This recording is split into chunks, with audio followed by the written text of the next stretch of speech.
introduced media and information literacy topic during last hour. So now we have different inputs of how it works in different countries. Different media outlets and organizations are doing their best in promoting media and information literacy. And everyone agreed that it should be included in traditional formats of kids' education. Some of our guests you already met. In the next 30 minutes we will, I hope, find some quality recommendations what we can do about MIL. First of all, I want to introduce Ivo Matejin from an organization called Propulsion. Hi Ivo, welcome to Brave New Media Forum. Hi, thank you. Please tell us a little bit about Propulsion's work in MIL field. So this is a topic that we actually implement and work on through various projects. But recently we had a couple of activities, a couple of programs aimed at pre-adolescent children or teenagers, so to say, which included a lot of these tools and a lot of these principles and approaches which we then implemented for this kind of target group. But Propulsion is basically an NGO, so it's through our work we are trying to bridge this gap basically between something that's commercial sector and something that's NGO sector and also governmental institutions. So we basically for years have been working at this crossroads of different institutions and basically subjects, organizations, and working with different target groups. What I find very interesting is that you actually use some skills of some popular YouTubers here in Serbia to teach teachers in order to get some better MIL curriculums. Am I right? Yes, this was something. This was our approach in a project called Mission Oxygen. This is basically a program again aimed at pre-adolescent children, which aims to prevent smoking in the pre-adolescent group. So it was very important to choose an adequate approach for this younger target group. So it's important to go where your audiences are, to use tools and to use channels that are appropriate. So it's not enough today to just have a great idea and just use the media channels or the social media channels that you are used to using and that you think are adequate for the service or the product you're providing. So it's simply not enough today to just take that approach. You have to think like your audiences. You have to walk or try to walk in their shoes and think, okay, so this target group, for example, younger adolescents, they're on TikTok. They're not on Facebook anymore. Some of them are on Instagram. How can we tailor our approach and our communication so that it will be more engaging for them?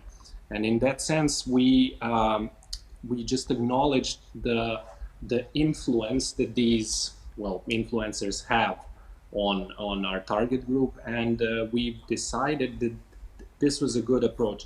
We thought, okay, so why not use them? They have this massive platform, and it's not only a massive platform and a massive audience. It's because their audience actually listens to them.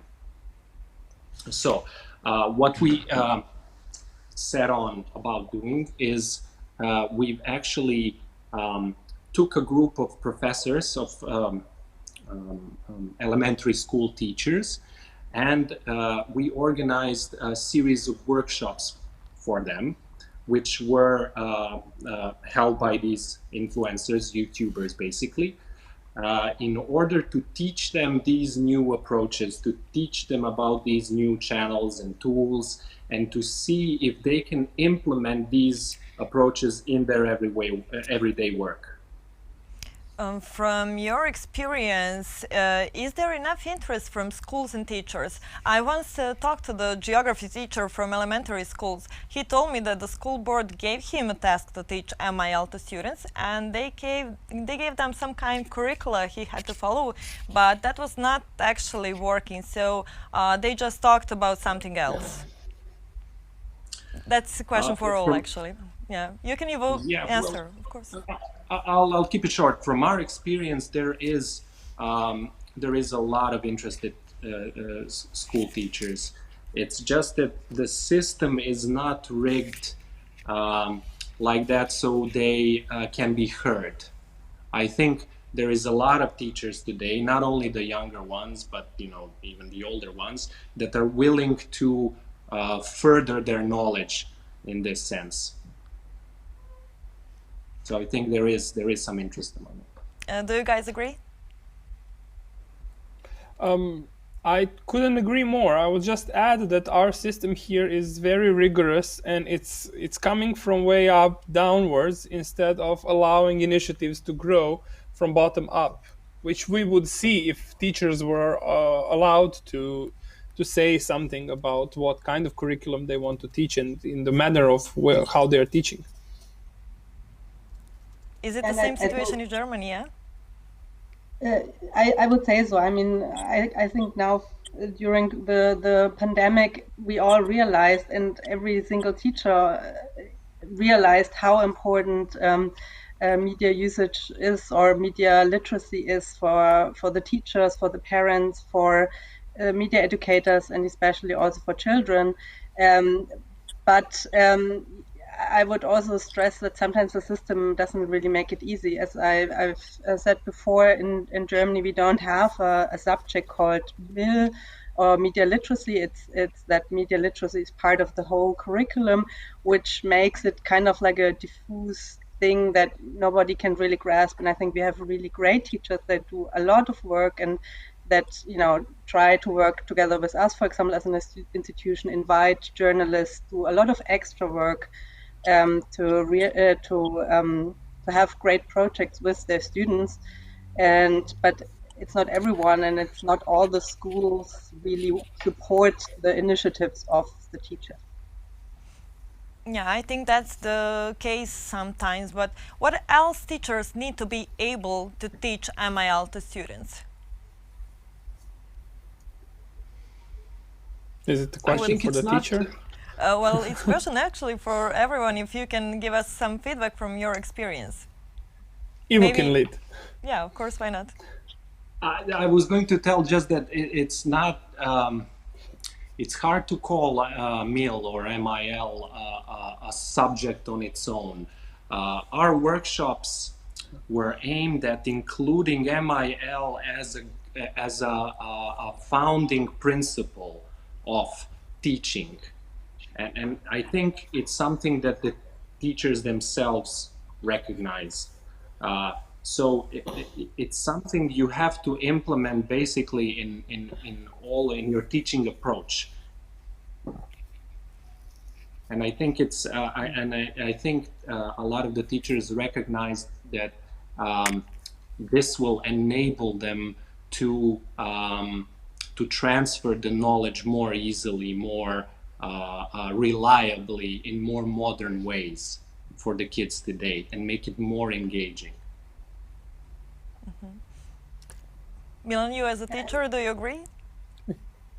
Yeah, I wanted to give the lady the floor. Sorry. Okay, go ahead. Yeah. The teacher goes first, because I'm going to talk about the extracurricular media education a little bit.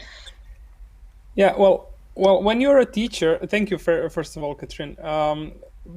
When you're a teacher, there are two things that you have to master. One is that you have the dough, and that's the curriculum. And then you have different methods, and you can make pasta, or you can make bread, or you can make, different things. So you have to be educated in both. As well as when you want to add something to the mixture, like MIL, you have to think both ways. So to think, okay, so how does this fit the curriculum, and how do my methods apply to this? I also agree with Ivo that MIL should be not an extracurricular, but cross the curriculum. But in order for that to happen, at least in Serbian context, we need different kind of curriculum where people who are teaching are not pushed to, you have to do this and this and this, and now adding to all of that, please do some MIL as well.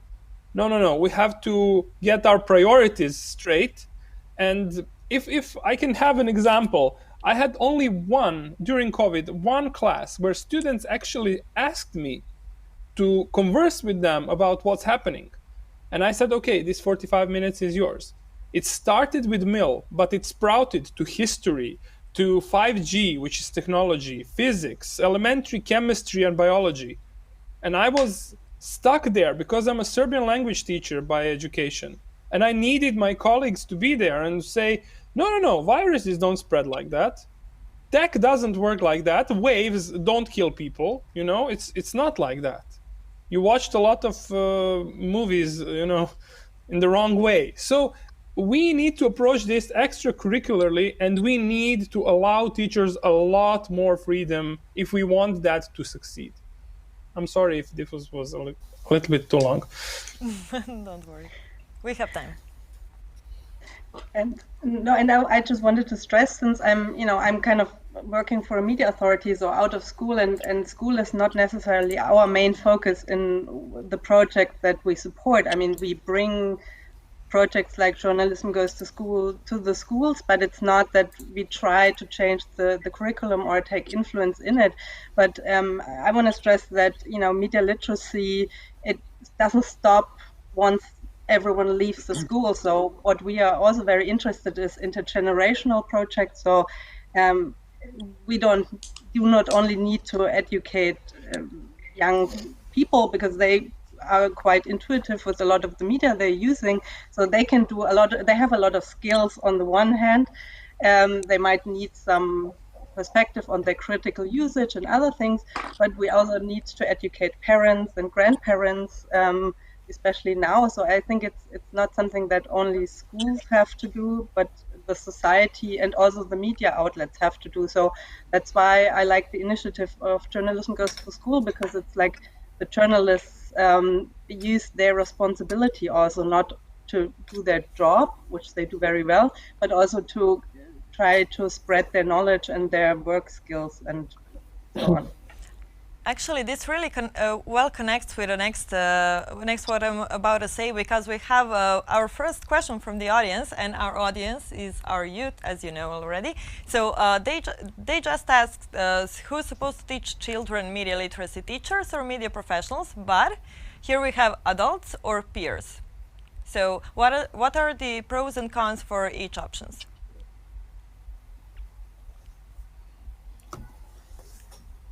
Who would like to answer this? Okay, Milan, if you want. Can we change the order? Well, I don't see why one or the other. Why not both? I mean, I am a teacher, but in the 21st century, I don't feel like I know everything, and I don't know anyone who does. And if it's about movies and films, I would rather have a film critic, someone who dedicated their life and soul to it, to help me teach that. I can help them with designing the educational setting and methodology, how we are teaching it, but I need the expertise. I think it's over the time when we had teachers who are like the smartest guy in the village who can say everything about everything. We have to change that, and it starts, at least in my opinion, by opening the doors to professions of all kinds, not only journalists, but in MIL, definitely journalists. And what do you even say when it comes to the peers? Peer-to-peer education is very popular, and it does give some kind of effect. Yes, it's very popular and it's very influential, but it has some risks with it. If it's informal peer-to-peer education, it's not easy to fact check it, to check it whether it's okay. So again, another thing we try to regularly implement in our work is to have peer-to-peer educators, and in some cases, like the ones I mentioned in the introduction, these peer-to-peer educators are, for example, influencers on social media. So that's a person that's similar, of similar age to the people that follow them. They have similar interests. They use the similar language, so they have similar dislikes and likes. So it's you would think it's a logical thing to use the influence these people have to spread some of these useful knowledges. And I think that's a great approach, for example. I totally agree. We have some high school, Relja, from Pančevo. So he's a high school student, and he asked, what about uninterested teachers? What should students do to get information, or should they just talk to someone educated and older? Can you give him some kind of advice? Where should he find some kind of information about media and information literacy? I would say in the best case there are other projects.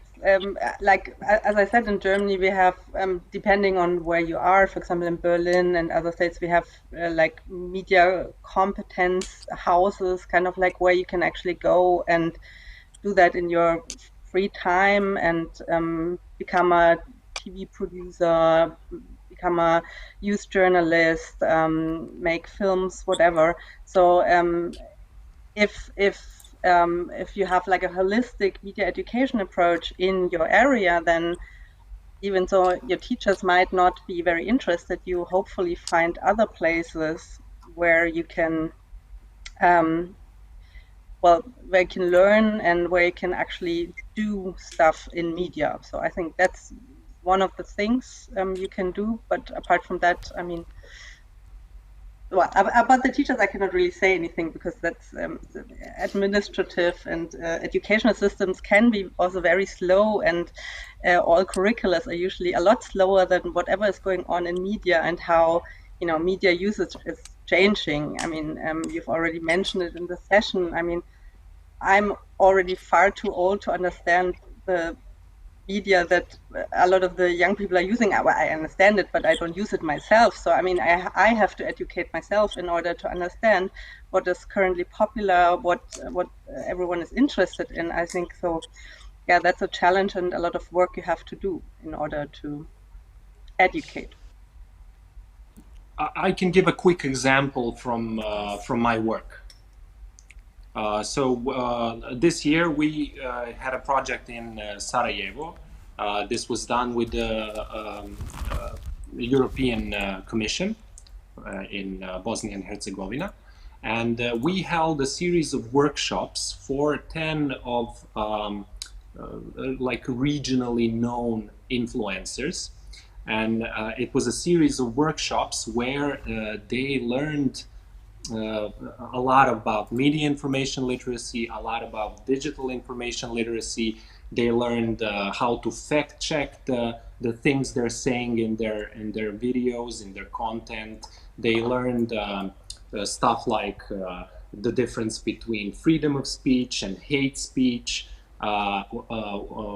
all the possible forms of cyberbullying and stuff like that. And one of the lessons was how to create, so they were tasked to create a video at the end of this series of workshops, or a piece of content that would employ all these new knowledges. And a part of that task was to find a voice, to find a way to communicate with your audience and tell them where to find information and how to deal with information and how to be able to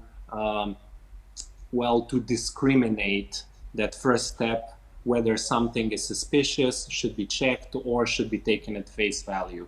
So we use them and their channels to, let's say, build their capacities to then disseminate this information to their audiences.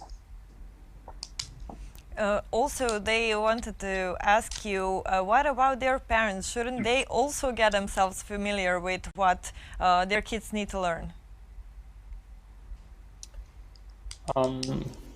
Short answer, yes, from all of us. Yes. Yeah, I think it also so. But I know that Propulsion is doing some kind of textbook for that. Well, yes, and maybe Milan can say to us if he knows a couple of words about. So the Ministry of Culture here in Serbia produced a manual for teachers for media information literacy and digital literacy. So it's our task now to expand this guidebook and basically make it useful for wider audiences. In this case, for the parents or the caretakers of children. It's because it's not enough today to just have like teachers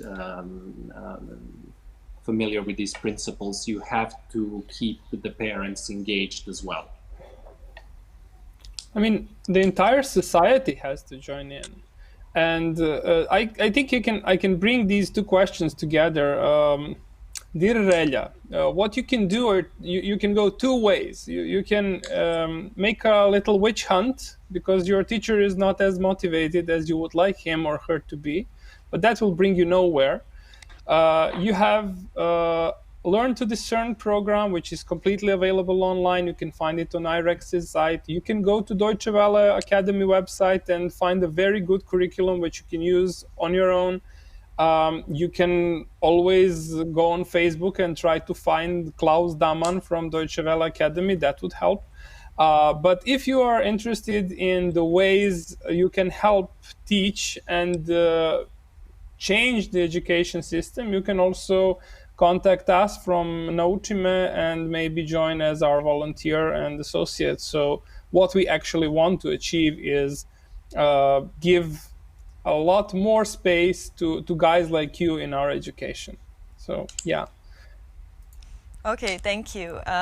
We have next Lazar from Kraljevo. Do you think that young people, he said 16 from 25 to 25, are more literate online than older part of the population wants to accept? Okay, wow.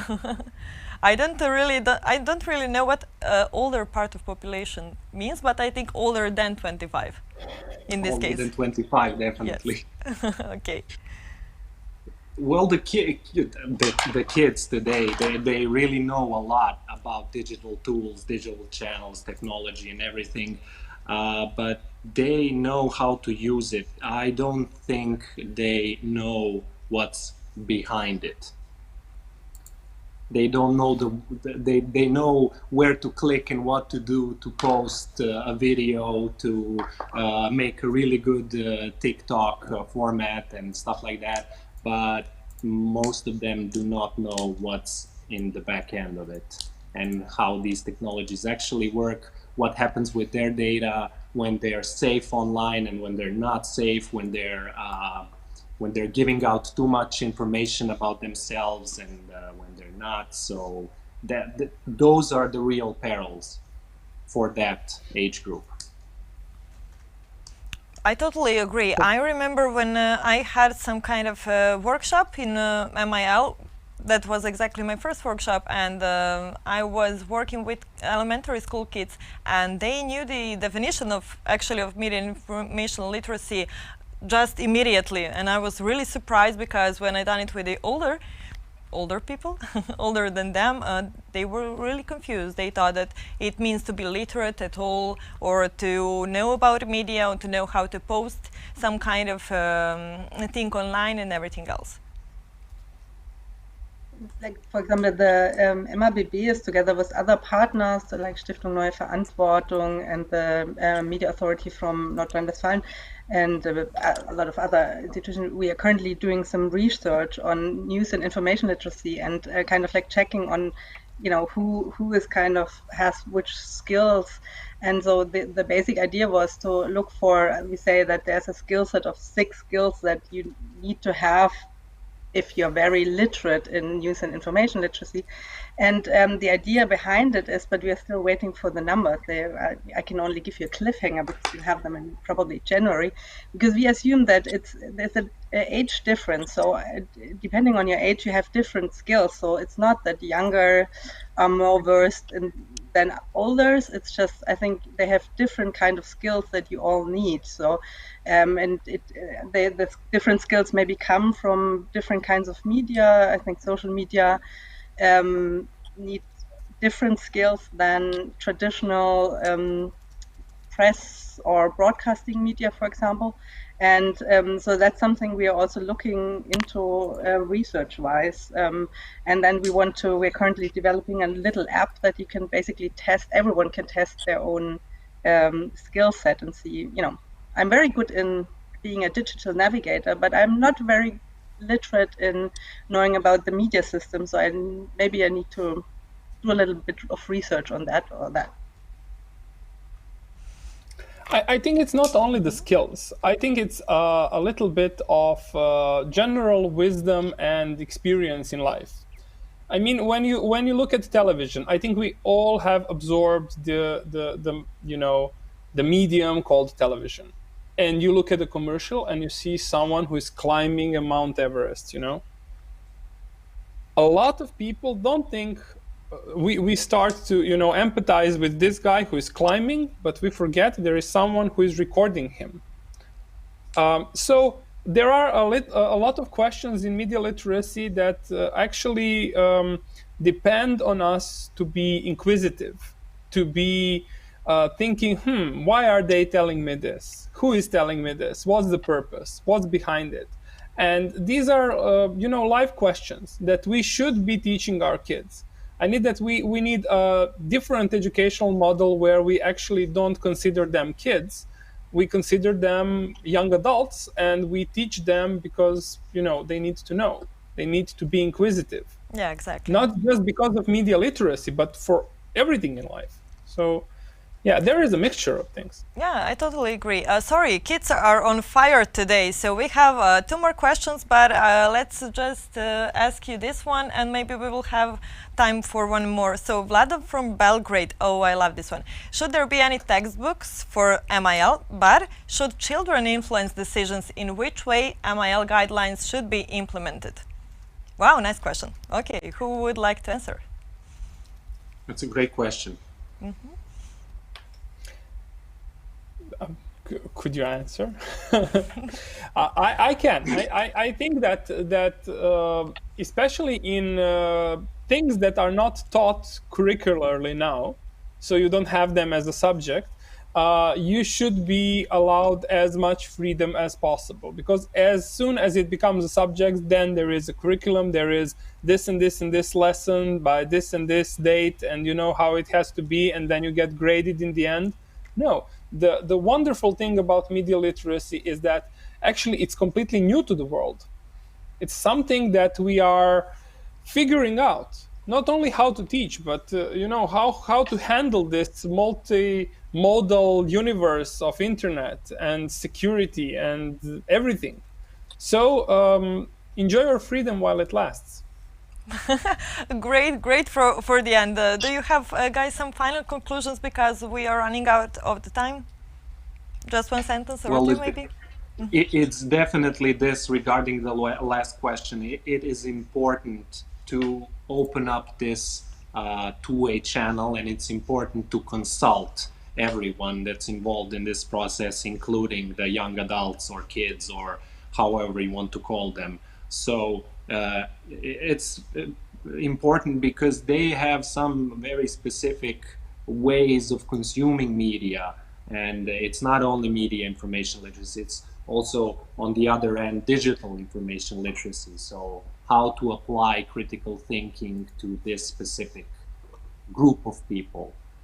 So I think it's important, yes, to keep them in the conversation. I Yes, totally agree.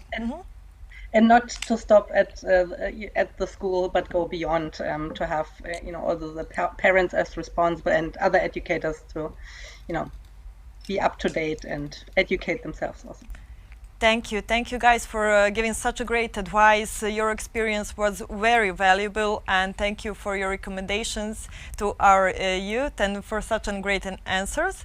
So we will see some other day or maybe some other time in a different community on different conference or maybe different subject. So thank you very much. We'll continue tomorrow at 10 Central European Time. Our focus on the day 3 is on hate speech online and film industry during pandemic. Thank you very much. See you tomorrow. Bye.